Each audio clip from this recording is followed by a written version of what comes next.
ब्रह्मसूत्र के तृतीय अध्याय के तृतीय पाद के 15वें अधिकरण का विचार हम लोग कर रहे हैं। अन्य अधिकरण नामक इस अधिकरण का भगवान भाष्यकार ने दो प्रकार से विचार किया है। एक प्रकार से विचार भाष्य में जो आया था जिसे प्रथम वर्णक विचारक कहते हैं, उसका कल तक हम लोगों ने विचार किया। अब द्वितीय वर्णक के अनुसार इस अधिकरण का विचार होना है। द्वितीय वर्णक के अनुसार इस अधिकरण का संक्षिप्त स्वरूप बताने वाले अधिकरण सार के दो श्लोकों का प्रथम उच्चारण तथा अर्थानुसंधान हम लोग करें, फिर भाष्य के अनुसार द्वितीय वर्णक का विचार करेंगे। 720 नंबर पृष्ठ पर 26वें सूत्र के नीचे जो 4 श्लोक छपे हैं उनमें से 2 श्लोक प्रथम वर्णक के अनुसार इस अधिकरण के संक्षिप्त स्वरूप को बताने वाले थे, उनका विचार हम लोग कर चुके हैं। तीसरे चौथे इन 2 श्लोकों का उच्चारण किया जाए। विधुननं चालनं स्यात् हानं वा चालनं भवेत् दोधूयन्ते ध्वजाग्राणी त्यादौ चालनदर्शनात् हानमेव भवेद्वाक्य शेषेऽन्योपायनस्रवात्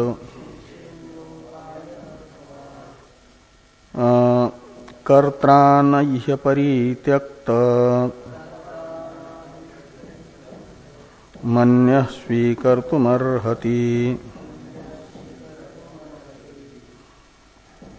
तो इस वर्णक के अनुसार इस अधिकरण का विषय छांदोग्य उपनिषद का वही वाक्य है, अश्व इव रोमाणि विधूय पापम चंद्र इव राहोर्मुखात् प्रमुच्य धूत्वा शरीरम अकृतम कृतात्मा ब्रह्मलोकम अभिसंभवामि। ये जो छांदोग्य उपनिषद के 8वें अध्याय का वाक्य है, इस वाक्यस्थ विधूय पापम में आया हुआ जो विधूय शब्द है और धूत्वा शरीरम में आया हुआ जो धूत्वा शब्द है, इनकी प्रकृति है धूय कंपने धातु, और उस धूय धातु का अर्थ क्या होगा इसके विषय में संशय है। धू धातु से वो प्रत्यय करके धूनन बन जाता है, तो धूनन का अर्थ वही धू धातु का जो अर्थ है विधुननम से लेना। विधुनन शब्द का अर्थ यानी वि उपसर्गपूर्वक धूय कंपनी धातु का अर्थ क्या होगा, जो विधूय में प्रकृति है अक्त्वा प्रत्यय की, और धूत्वा में भी त्वा प्रत्यय की प्रकृति है धूय धातु, उसका अर्थ उसे विषय बना करके धूय धातु के अर्थ को विषय बना करके संशय किया जा रहा है कि विधूननम चालनम स्यात् हानम वा स्यात्, ऐसा लगाना। तो वी उपसर्ग पूर्वक धूय धातु का अर्थ चालन यानी कंपन समझना चाहिए अथवा हान यानी त्याग समझना चाहिए। तो यहाँ धू धात्वर्थ कंपन माना जाए या हान माना जाए, चालन माना जाए कि हान माना जाए, ये संशय हुआ। तो इस प्रकार का संशय होने पर पूर्व पक्षी अपना निश्चय बताते हैं, चालनम भवेत, यानी धू धातु का अर्थ चालन होगा, चालनम भवेत। ये पूर्व पक्षी की प्रतिज्ञा है। पूर्व पक्षी अपनी प्रतिज्ञा की सिद्धि में प्रसिद्धि को हेतु बताते हैं। कहते हैं धूय धातु की प्रसिद्धि चालन अर्थ में है, इसलिए धूय धातु का अर्थ यहां पर माना जाए वो चालन ही, चालन अर्थ माना जाए विधुनन का अर्थ, क्योंकि उसकी इसी अर्थ में प्रसिद्धि है, प्रयोग है। प्रसिद्धि का अर्थ है प्रयोग, इस अर्थ में होता है, देखा जाता है। कहाँ देखा गया? तो कहते हैं दो धूयन्ते ध्वजाग्राणी इत्यादो, चालन दर्शनात्, यानी धूय धातु चालन अर्थ में प्रयुक्त होता हुआ देखा जा रहा है। तो वी उपसर्ग पूर्वक धूय धातु का अर्थ यहां पर चालन ही मान ले, क्योंकि उसका ये इस अर्थ में प्रयोग प्रसिद्ध है। इस अभिप्राय से लिखा कि दो धूयन्ते ध्वजाग्राणी, दो धूयन्ते रूप भी धूय कंपने धातु का ही है आपके यगंत में। हाँ, यगंत यंग प्रत्यय होता ही है अतिशय अर्थ को द्योतित करने के लिए। तो दो धूय धातु बन जाता है, तो दो धूयन्ते, धू धातु का ही रूप बन जाता है दो धूय, और उसका प्रथम पुरुष का बहुवचन है दो धूयन्ते ध्वजाग्राणी। तो यहां पर ध्वजाग्र यानी ध्वजा का अग्रभाग चल रहा है, हिल रहा है, कंपायमान हो रहा है, हिल रहा है, उसमें चालन हो रहा है। तो दो धूयन्ते ध्वजाग्राणी इत्यादि प्रयोगों में धू धातु का चालन रूप अर्थ देखा जा रहा है। मतलब चालन अर्थ में प्रसिद्धि धू धातु की होने से उसका चालन अर्थ ही यहां पर भी लिया जाए विधूय पापम में। इस प्रकार ये पूर्व पक्ष प्राप्त हुआ। तब सिद्धांत है कि हानम एव भवेत, यानी विधुननम हानम एव भवेत। पूर्व श्लोक से विधुननम पद की अनुवृत्ति ले आना सिद्धांति के प्रतिज्ञा के साथ जोड़ने के लिए। और सिद्धांति की प्रतिज्ञा होगी कि विधुननम हानम एव भवेत, विधुनन हान ही है।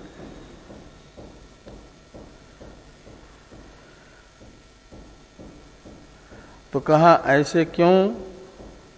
हान ही अर्थ में विधूय पापम में धूय धातु का प्रयोग क्यों मान रहा है? त्याग अर्थ में क्यों मानना है? चालन अर्थ में क्यों नहीं होना है? एवकार चालन रूप अर्थ का व्यावर्तक है। जो हानम के साथ जुड़ा हुआ एवकार है वह व्यावर्तन कर रहा है पूर्व पक्षी विधुनन का जो अर्थ करना चाहते हैं चालन रूप, उसका व्यावर्तन कर रहा है एवकार। तो पूर्व पक्षी प्रश्न करते हैं कि विधूय पापम में धू धातु का अर्थ त्याग ही क्यों मानना है, चालन क्यों नहीं मानना है। इसका उत्तर देते हैं सिद्धांती, वाक्य से अन्य उपायन स्रवात। तो वाक्य शेष में यानी कौशितकी शाखा में सुना गया विद्वान के कर्मों का उपायन अन्यों के द्वारा होता है। विद्वान विद्या के सामर्थ्य से कर्मों को त्यागता है और विद्वान के सेवक विद्वान के द्वारा त्यागे गए पुण्य कर्म और विद्वान के द्वेष्टा विद्वान के द्वारा त्यागे गए पाप कर्मों का उपायन करते हैं। ऐसा वाक्य शेष में अन्य जो सेवक तथा द्वेष्टा है उनके द्वारा विद्वान के कर्मों का जो उपायन सुना जा रहा है वाक्य शेष में, वह ये बताता है कि कर्म जिन कर्मों का विद्वानों के अन्य के द्वारा उपायन किया जा रहा है उन कर्मों को विद्वान विद्या के सामर्थ्य से त्यागता है। इसलिए विधुनन का अर्थ त्याग ही करना पड़ेगा। वहां कौशिक की स्तुति में भी विधुनन शब्द है, तत्सुकृत दुष्कृते विधुनुते तस्य प्रिया ज्ञातय सुकृतम उपयन्ति अप्रिया दुष्कृतम। ये तस्य प्रिया ज्ञातय सुकृतम उपयन्ति इत्यादि है वाक्य शेष, और इस वाक्य शेष में अन्य उपायन श्रवण हो रहा है कौशिक की शाखा में। तो इसलिए पूर्व वाक्य शेष में विधुनन जो सुकृत दुष्कृत विषयक है वह सुकृत पुण्य पापों को चलायमान मात्र करना इतना नहीं है, हिलाना मात्र नहीं है, अपितु त्याग अर्थ है। विद्वान त्यागेगा विद्या से और दूसरे स्वीकार करेंगे। तो हानम एव भवेत वाक्य से अन्य उपायन स्रवात। कहते हैं वाक्य शेष में सूर्यमान जो उपायन है वह विधुनन का त्याग अर्थ करने पर ही उपपन्न होता है। चालन अर्थ करने पर उपायन अनुपपन्न है वाक्य शेष में श्रुत, वही अनुपपन्न होकर के ज्ञापक बन जाएगा कि विधुनन हान है, जिससे वाक्य शेष में श्रूयमान उपायन की उपपत्ति हो, वह विधुनन का अर्थ है।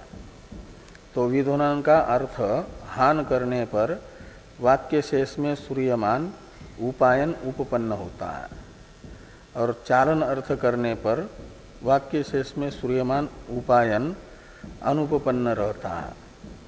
इसलिए अपनी उपपत्ति के लिए वाक्य शेष में श्रूयमान उपायन विधुनन शब्द लक्षक है हान का, ये बताएगा। इस अभिप्राय से ये कह रहे हैं कि कर्त्रा नहीं अपरित्यक्तम अन्य स्वीकर्तुम अर्हति। ही यानी यस्मात् कर्त्रा अपरित्यक्तम अन्य स्वीकर्तुम न अर्हति। जिसने कर्म किया है वह कर्मों को नहीं छोड़ेगा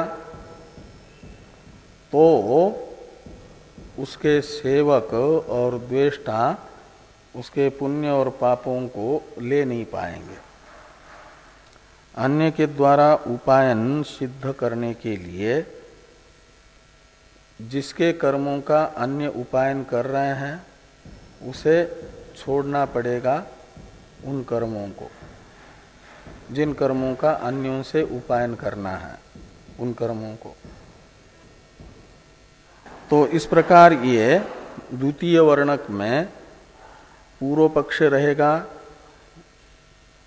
विधूय पापम तत्सुकृत दुष्कृते विधुनुते इत्यादि में विधुनन चालन है और सिद्धांत रहेगा इन श्रुति वाक्यों में प्रयुक्त धूय धातु का अर्थ हान है, त्याग है, ये सिद्धांत रहेगा। यही बात द्वितीय वर्णक के अनुसार इस अधिकरण में बताई जा रही है। भाष्य को देखिए। अथवा इत्यादि की अवतरण टीका है। वर्णकांतरम आह अथवेति। भगवान भाष्यकार इस अधिकरण का प्रकारांतर से विचार प्रारंभ करते हैं। अथवा एतासु एव विधुनन श्रुतिषु एतेन सूत्रेण एतत् चिन्तयितव्यम्।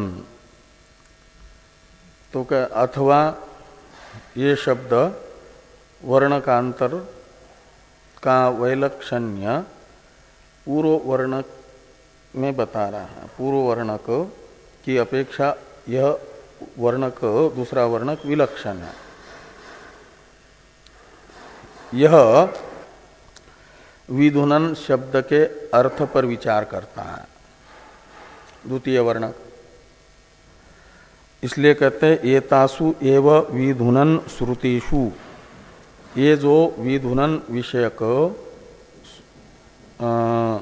विधुनन श्रुतियां हैं तद विषयक चिंतन यानी विचार इस सूत्र से होगा।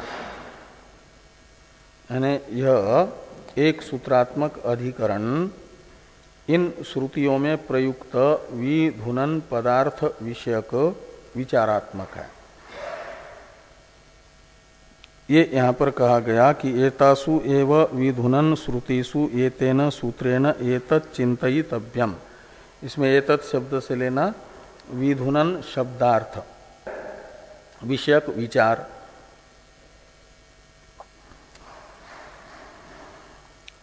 तो संशय बताया जा रहा है विधुनन पदार्थ के विषय में कि किम अनेन विधुनन वचनेन सुकृत दुष्कृतयोर हानम अभिधीयते किम वा अर्थांतरम इति। तो ये जो विधुनन शब्द है श्रुति में प्रयुक्त, उससे विद्वान के पुण्य पाप का हान यानी त्याग बताया जा रहा है अथवा पुण्य पापों का अर्थांतर यानी चालन रूप अर्थांतर बताया जा रहा है। हान से अतिरिक्त अर्थ बताया जा रहा है। इस प्रकार का संशय हुआ। इस संशय के बोधक वाक्य की अवतरण टीका यहाँ पर हैं, लेकिन पहले टीकाकार अवतरण लिखने से पहले किम अनेन विधुनन वचनेन इत्यादि वाक्य का अवतरण लिखने से पहले इस अधिकरण के जो दो वर्णक हैं, इन दोनों वर्णकों का आपस में जो वैलक्षण्य है, अंतर है, उसे स्पष्ट करते हैं। पूर्वत्र विधुननम कर्म हानि इति सिद्धवत कृत्य उपायन उपसंहार उक्तः अत्र सा एव साध्यते इति भेदः। पूर्वत्र यानी पूर्वस्मिन वर्ण के, इसी अधिकरण का जो प्रथम प्रकार से विचार हुआ, इसमें विधुनन शब्द का अर्थ कर्म हानि यानी विद्वान के कर्म का त्याग है। इसे सिद्धवत कृत्य यानी निश्चित मान करके, विधुनन शब्द का अर्थ विद्वान के कर्मों का त्याग ही है, ऐसा निश्चित करके ऐसा मान करके भाष्यकार भगवान ने उपायन का उपसंहार पूर्व वर्णक में बताया गया, इसलिए उपायन उपसंहार उक्ता। ये तो पूर्व वर्णक की बात की। और अत्र यानी अस्मिन वर्णके, इस वर्णक में क्या हो रहा है, तो सा एव साध्यते, इसमें सा ये सर्वनाम परामर्शक है कर्म हानि का। सा यानी कर्म हानि, उसी को सिद्धांती सिद्ध कर रहा है। विधुनन शब्द का अर्थ कर्म की हानि ही है। विधुनन शब्द का कर्म हानि से अलग कोई अर्थांतर नहीं है उन श्रुतियों में, इसे बताया जा रहा है सिद्धांति के द्वारा। जिसे पहले सिद्धवत समझ करके उपायन का उपसंहार बताया गया, उसी की सिद्धि द्वितीय वर्णक का प्रयोजन है। इसी के लिए द्वितीय वर्णक का प्रारंभ है एक प्रकार से। इसलिए कह रहे हैं कि अत्र यानी द्वितीय वर्ण के सा एव यानी कर्म हानि रेव साध्यते। उभयत्र लक्षणा साम्यात संशयम आह, ये किम अनेन विधुनन वचनेन इत्यादि वाक्य की अवतरण टीका है कि उभयत्र लक्षणा साम्यात,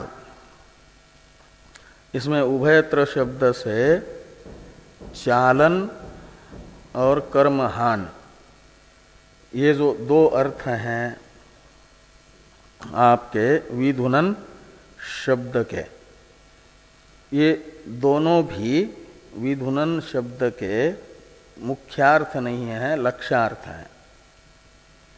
विधुनन शब्द का अर्थ पूर्व पक्षी कह रहे हैं चालन है, तो ये चालन भी धू धातु का शक्यार्थ नहीं है, लक्षणा से लिया गया अर्थ है। और सिद्धांति कह रहे हैं विधुनन शब्द का अर्थ कर्म त्याग है, ये भी विधुनन शब्द का वाच्यार्थ नहीं है, लक्ष्यार्थ है। तो यहां संशय में जो दो कोटि हैं, वो दोनों कोटियां विधुनन शब्दार्थ के विषय में विधुनन शब्द का लक्ष्यार्थ चालन होगा, अर्थात विधुनन शब्द चालन अर्थ का लक्षक है, या कर्म हान रूप अर्थ का लक्षक है, इत्याकारक संशय है। इसलिए लक्षणा का हेतु क्या नाम, वो संशय का हेतु दोनों अर्थों में लक्षणा है। ये यहाँ पर बताया जा रहा है कि उभयत्र यानी पूर्व पक्षी विधुनन शब्द का जो अर्थ मान रहे हैं चालन रूप अर्थ, और सिद्धांति विधुनन शब्द का जो कर्म हान रूप अर्थ मान रहे हैं, दोनों भी अर्थ विधुनन के लेने के लिए विधुनन शब्द में लक्षणा ही करनी पड़ती है। वे दोनों लक्ष्यार्थ हैं, वाच्यार्थ एक भी नहीं है। इसलिए लक्षणा साम्यात, उभयत्र लक्षणा साम्यात संशयम आह, तो संशय बताया जा रहा है। हाँ, चालन भी लक्षण और आपका त्याग भी लक्षण। वो कंपन अर्थ होता है, धूय कंपन।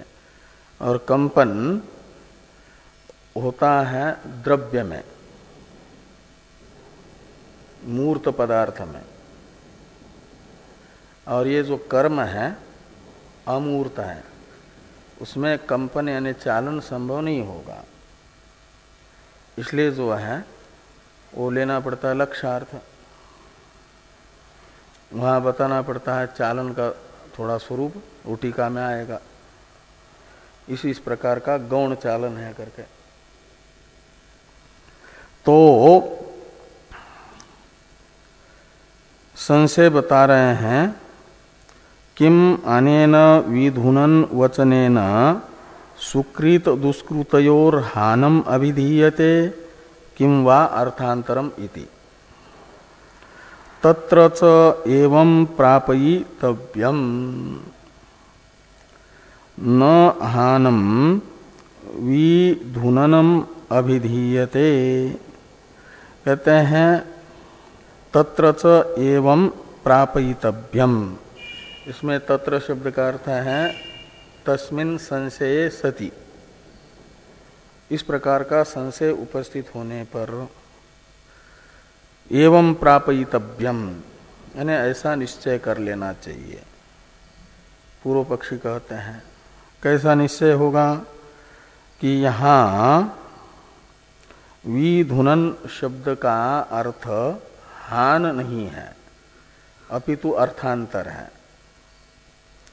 तो ये कहते हैं कि न हानम विधुननम अभिधीयते। विधुनन शब्द हान रूप अर्थ को नहीं बता रहा है। क्यों? तो कहते हैं धूय कंपने इति स्मरणात्। धूय कंपने ये स्मरण है यानी स्मृति है। वो कौन सी स्मृति है? पाणिनीय स्मृति है। स्मृति है पौरुषेय ग्रंथ। तो पाणिनि जी के 5 ग्रंथ हैं, कल परसों बताए थे ना।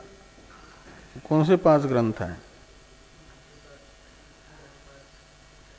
हाँ,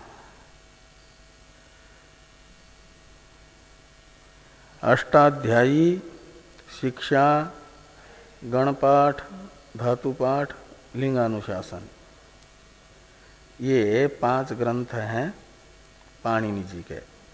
इनको पाणिनीय स्मृति कहा जाता है। ये पाणिनीय स्मृति जैसे मनुस्मृति, मनु के द्वारा रचित ग्रंथ मनुस्मृति, पाणिनि जी के द्वारा रचित पाणिनीय स्मृति। तो धातुपाठ नामक जो पाणिनि जी का ग्रंथ है उसमें ये धूय कंपने यानी धू धातु का अर्थ कंपन है। कंपन अर्थ में धू धातु का प्रयोग होता है, ये बताया गया है। और आप तो हान यानी त्याग अर्थ करना चाहते हो, तो धू धातु का हान ये अर्थ तो पाणिनि जी बता नहीं रहे हैं, कंपन अर्थ बता रहे हैं। इसलिए धूय धातु का विधुनन शब्द का हान ये अर्थ नहीं हो सकता। हान अर्थ मानेंगे तो धूय कंपने ये जो पाणिनीय वाक्य है इसका विरोध होगा। धूय कंपने का अर्थ है कि धू धातु कंपन अर्थ में प्रयोग में हो, कंपन अर्थ में प्रयुक्त होगा, उसका कंपन अर्थ है। और दो धूयन्ते ध्वजाग्राणी इति च वायुना चाल्यमानेषु ध्वजाग्रेषु प्रयोग दर्शनात्। एक दूसरा हेतु बता रहे हैं। एक तो पाणिनीय स्मरण हेतु बताया और दूसरा हेतु बताया जा रहा है ये दो धूयन्ते ध्वजाग्राणी इति च वायुना चाल्यमानेषु ध्वजाग्रेषु प्रयोग दर्शनात्। और शिष्टों ने चालन अर्थ में भी प्रयोग किया है। वायु के द्वारा मंदिर में लगाई गई जो ध्वजा है उसका अग्रभाग हिल रहा है, चलायमान हो रहा है, तो वहां पर भी शिष्टों ने धूय धातु का प्रयोग किया है। तो ये कहते हैं कि दो धूयन्ते ध्वजाग्राणी, इस वाक्य में ये शिष्ट प्रयोग है। और इस शिष्ट प्रयोग में वायु के द्वारा चाल्यमान जो ध्वजा का अग्र है उसमें धू धातु का प्रयोग देखा गया चालन अर्थ में। इसलिए तस्मात् चालनम विधुननम अभिधीयते, इसलिए विधुनन शब्द से चालन रूप अर्थ को बताया जाता है, न कि कर्महान रूप अर्थ को। इस प्रकार ये पूर्व पक्ष हुआ। और चालनंतु सुकृत कहते हैं, मान लिया कि चालन अर्थ है, वो कर्महान अर्थ नहीं है, तो सुकृत दुष्कृत का चालन कैसे संभव होगा? ध्वजाग्र का तो चालन संभव इसलिए है वायु के द्वारा कि वो मूर्त है, इसलिए तेज से बहने वाली जो वायु उससे मूर्त ध्वजा हिल सकती है। लेकिन कर्म तो अमूर्त है, उसमें ये चालन रूप क्रिया कैसे होगी? धूय धातु का अर्थ चालन वो ध्वजाग्र के विषय में तो बनेगा, कर्म के विषय में नहीं बनेगा। इस प्रकार की शंका का समाधान करते हुए पूर्व पक्षी कहते हैं कि चालनंतु सुकृत दुष्कृतयोः कंचित कालम फल प्रतिबंधनात् इत्येवं प्रापय्य प्रतिवक्तव्यम। तो कहते हैं अमूर्त सुकृत दुष्कृत का चालन होगा कंचित कालम फलम प्रतिबंधात। तो ये कुछ समय तक कर्म फल नहीं देगा, यही जो है उसका चालन है। कर्म का स्वभाव होता है फलदातृत्व, फल देने की शक्ति उसमें है। लेकिन विद्या के सामर्थ्य, विद्या उसे अपने स्वभाव से विचलित करेगी। विचलित करना ही, जैसे ध्वजा का स्वभाव तो हिलते रहना नहीं है, लेकिन वायु उसे हिलाता है, ध्वजा के स्वरूप से प्रच्युत करता है। ऐसे ही कर्म का स्वभाव है कि वे अपना फल भुगवाते हैं, फलारंभ की शक्ति उनमें है, उसे अवरुद्ध करके रखती है विद्या। यही उसका चालन है,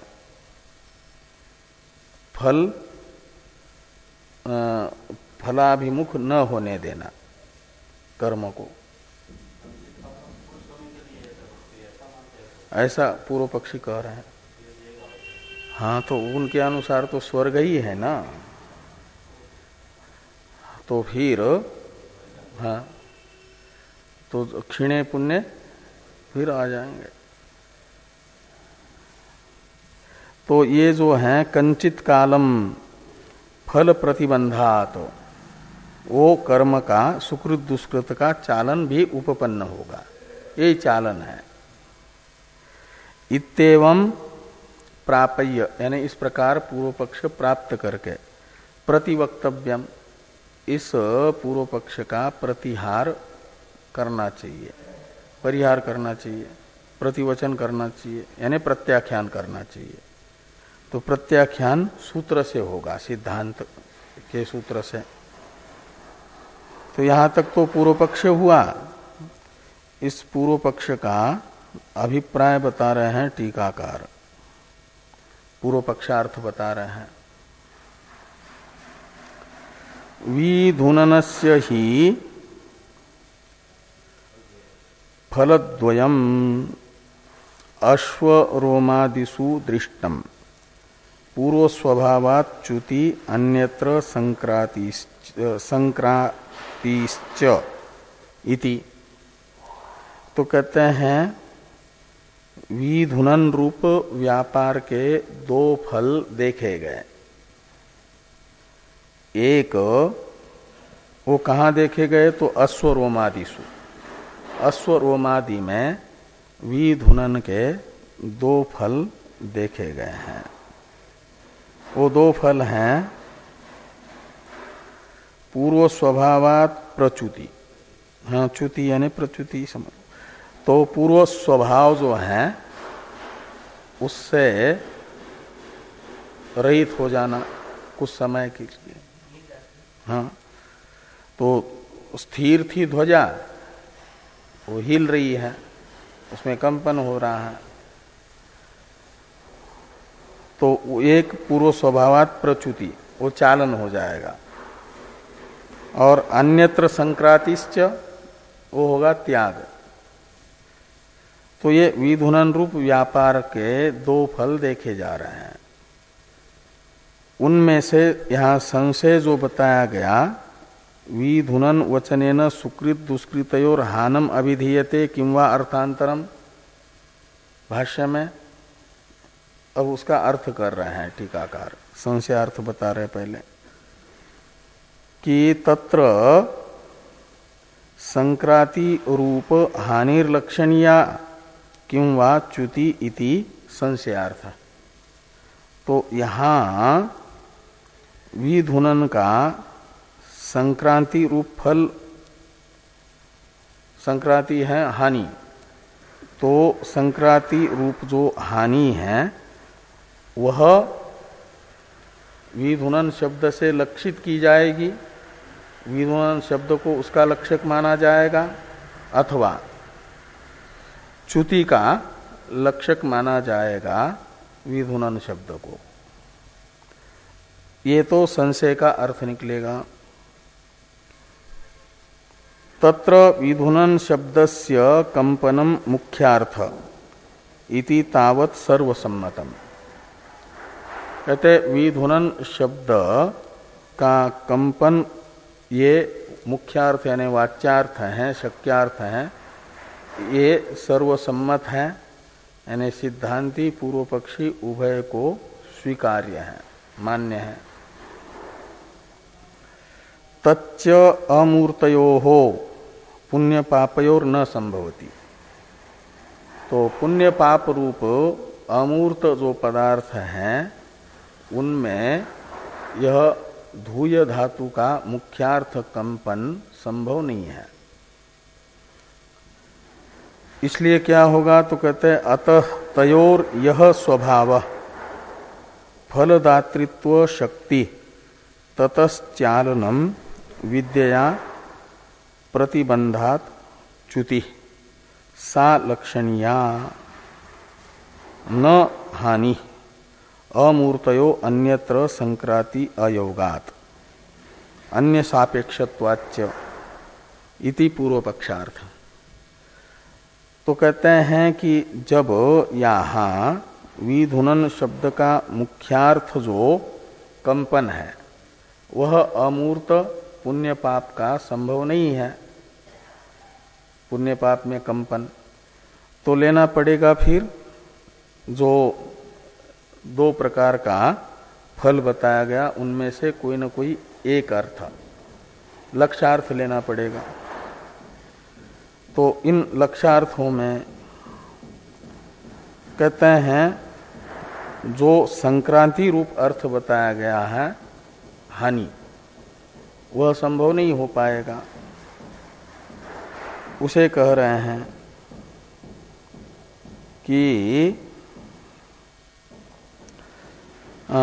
अतः तयोर यह स्वभाव फलदातृत्व शक्ति तो प्रच्युति का अर्थ पहले बताया था स्वाभाव्यात प्रच्युति, स्वाभाव्यात च्युति एक विधुनन का फल है, वो एक लक्षार्थ हो सकता है, और एक संक्रांति रूप फल है, वो भी लक्षार्थ हो सकता है।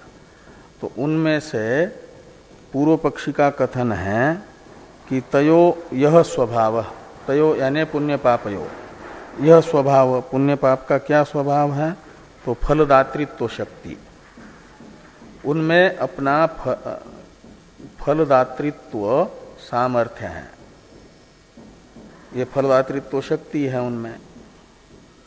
और ततश्चालनम, उस स्वभाव से चालन, वो चालन होगा विद्या प्रतिबंधात च्युति। तो वो जो फलदातृत्व सामर्थ्य है उनका, वह विद्या से प्रतिबद्ध होता है। यही पुण्य पाप का विद्या से चालन हो रहा है, ये लक्षार्थ हो रहा है। स्वभाव से प्रच्युति, स्वभाव है उनमें शक्ति फल देने की, और उसे विद्या प्रतिबद्ध करके रखती है, अवरुद्ध करके रखती है।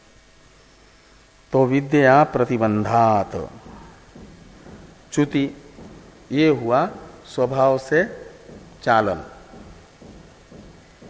ततश्चालनम का अर्थ है स्वभाव से चालन। रूप प्रच्युति क्या है, तो वही विद्या से फलदातृत्व शक्ति का प्रतिबंध होने से वो च्युति मानी गई। और सा लक्षणीया, सा यानी ये च्युति, स्वभाव से प्रच्युति, यही यहाँ पर विधुनन शब्द से लक्षित होगी। वो विधुनन शब्द का लक्षार्थ है। न हानि, पुण्य पाप की हानि यानी त्याग, यह लक्षार्थ विधुनन शब्द का नहीं है। क्यों कहते मूर्तयो हो अन्यत्र संक्राति अयोगात। हानि का तो अर्थ है अन्यत्र संक्रमण, तो अन्यत्र संक्रमण अमूर्त पुण्य पापों का नहीं हो पाएगा। इसलिए अन्यत्र संक्रमण रूप हानि यानी कर्म त्याग, ये विधुनन शब्द का लक्षार्थ भी नहीं हो पाएगा। ऐसा क्यों, तो और कहते एक तो ये हेतु हुआ संक्रांति अयोगात, और दूसरा हेतु बताया जा रहा है अन्य सापेक्षत्वाच्च। ये जो लक्षार्थ है कर्म त्याग रूप विधुनन शब्द का, उसे अन्य की अपेक्षा है उपायन की, तो उपायन सापेक्ष होने से भी यह विधुनन शब्द का लक्षार्थ नहीं होगा, ये कहा गया। तो अतस्तयोर, तो संक्रांति अयोगात अन्य सापेक्षत्वाच्च इति पूर्व पक्षार्थ, ये इस वर्ण के पूर्व पक्ष का तात्पर्यार्थ रहेगा। इसलिए पूर्व पक्ष ने कहा कि विधुनन शब्द का लक्षार्थ स्वभाव से च्युति है, ये स्वभाव से प्रच्युति ही चालन है, और ये स्वभाव से प्रच्युति रूप चालन ही विधुनन शब्द का लक्षार्थ होगा, न कि कर्म का हान। इस प्रकार ये पूर्व पक्ष प्राप्त होने पर भगवान वेद व्यास जी ने सूत्र से सिद्धांत बताया है, और सिद्धांत को बताने वाले द्वितीय वर्णक के अनुसार इस सूत्र की व्याख्या भाष्य में प्रारंभ हो रही है। हाना वेव एष विधुनन शब्दों वर्तितुम अर्हति इत्यादि से। हानवतु उपायन शब्द से सत्वात, ये जो सूत्र है इस अधिकरण का एकमेव, इसकी व्याख्या भगवान भाष्यकार हाना वेव एष विधुनन शब्दों वर्तितुम अर्हति इत्यादि से प्रारंभ कर रहे हैं। इसलिए इसका अवतरण टीकाकार लिखते हैं कि सिद्धांत यति, यानी सिद्धांत सूत्र से भगवान भाष्यकार सिद्धांत सूत्र का व्याख्यान करते हुए इस वर्णक के अनुसार इस अधिकरण के सिद्धांत को बताते हैं हानावेव इत्यादि से। अब